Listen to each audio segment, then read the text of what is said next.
បាទសួស្តីអ្នកទាំងអស់គ្នាថ្ងៃនេះដែរខ្ញុំបងបង្ហាញអំពីរបៀបភ្ជាប់បាទជាមួយនឹងម៉ាស៊ីនបាទសម្ងួតឬក៏ស្រមមេរោគរបស់ Xiaomi អញ្ចឹងកុំឲ្យខាតពេលយូរយើងទៅតាមដានបាទវីដេអូទាំងអស់គ្នា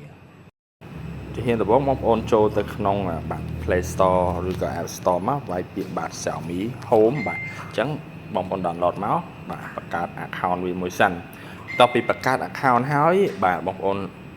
សញ្ញាបូកបាទសញ្ញាបូកមក add device បាទវានឹង load ជាមួយនឹងម៉ាស៊ីនរបស់យើងហើយបាទអញ្ចឹងមី smart នេះហ្នឹងម៉ាស៊ីនហ្នឹងមកបាទដាក់ Wi-Fi បងប្អូនចូលទៅ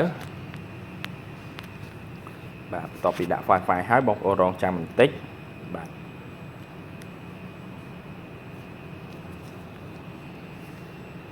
បាទនេះគឺរួចរាល់ហើយបាទបងប្អូនអាចទីតាំងកន្លែងណាមួយទៅបាទនិចវាឲ្យអស់ទៅបាទបន្ទាប់ពីនិចវាហើយបាទបងប្អូនអាចប្រើបានដូចគ្នាបាទជាមួយនឹងមុខងារនៅលើម៉ាស៊ីនរបស់យើងហ្នឹងម៉ាស៊ីនសម្រួលរបស់យើងហ្នឹងអញ្ចឹងវីដេអូខ្ញុំគឺមានតែប៉ុណ្ណេះទេបាទអរគុណ